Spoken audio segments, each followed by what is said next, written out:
Welcome back to अनसरकारी।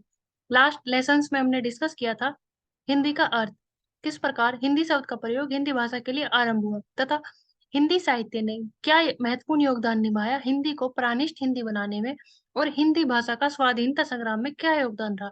आज हम चर्चा करेंगे कि क्षेत्रीय भाषा और राज्य भाषा के नामकरण के कारण किस प्रकार हिंदी को लेकर एक विरोध की स्थिति उत्पन्न हुई।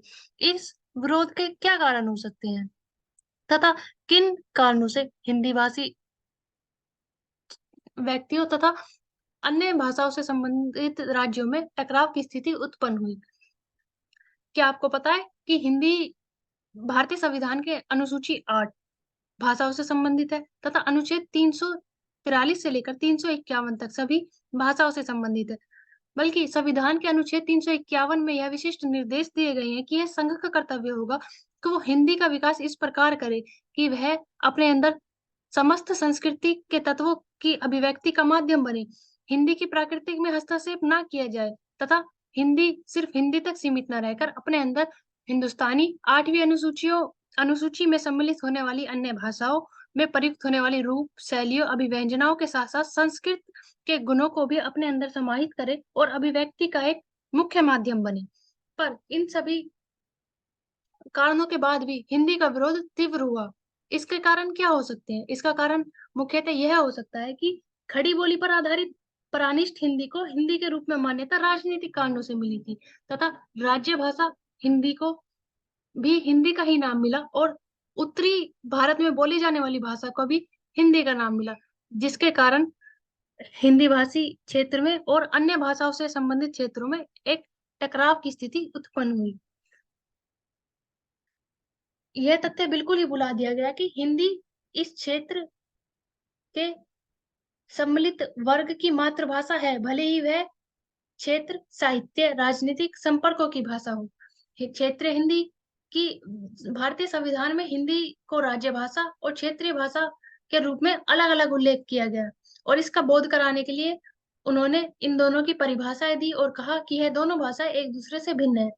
क्षेत्रीय भाषा वह भाषा है जो प्राकृतिक रूप से एक क्षेत्र की भाषा है। हिंदी भाषा राज्य भाषा वह हिंदी है जिसमें हिंदुस्तानी और 8वीं अनुसूची में सम्मिलित भाषाओं की शैलियां, अभिव्यंजना और मुख्यतः कुछ संस्कृत के शब्दों को भी सम्मिलित किया गया है। इस प्रकार संविधान के निर्देश इतना स्पष्ट नहीं था, इससे भ्रम हुआ जो कि होना ही था और इसका आभास हमें प्रथम राजभाषा आयोग में देखने के लिए मिलता है, जब श्री मगन भाई देसाई की व्याख्या टिप्पणी में उन्होंने कहा कि अनुच्छेद 351 में परिभाषित संज्ञा हिंदी कोई बनावटी हिंदी या संस्कृत सरकारी बोली या शब्दाडंबरों न होकर हमारी सभी भाषाओं वर्गों के सम्मिलित और संयुक्त प्रयास से विकसित एक सजीव और विकासमान भाषा है। यह तो स्पष्ट है कि किसी भी भाषा का निर्माण कृत्रिम रूप से नहीं किया जा सकता।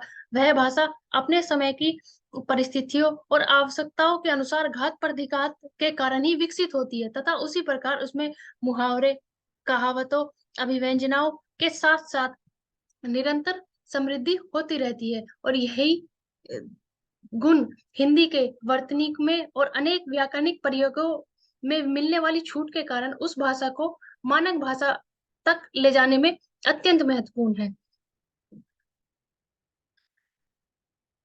इसी के साथ साथ हम देखेंगे कि बाल गंगाधर खैर और पंडित जवाहरलाल नेहरू के हिंदी को लेकर क्या विचार थे। बाल गंगाधर खैर ने कहा कि संविधान में जिस हिंदी की परिकल्पना की गई है वह धीरे धीरे विकसित होगी। वह हिंदी नहीं हो सकती जो उत्तरी प्रदेश, बिहारी या मध्य प्रदेश में प्रचलित हो। यह सब राष्ट्रीय भाषाओं की रचना में बहुमूल्य योगदान देगी, पर वो स्वयं राष्ट्रीय भाषा नहीं होगी। पंडित जवाहरलाल नेहरू जी का भी यही कहना था।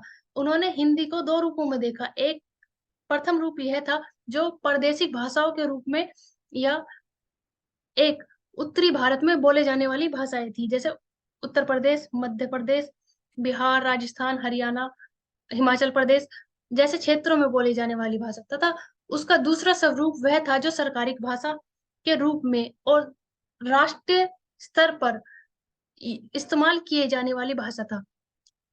यही विचार 1950 के तत्कालीन लोकसभा के अध्यक्ष श्री वासुदेव मावलंकर जी का भी था। Thank you for watching, like share and subscribe to अनसरकारी।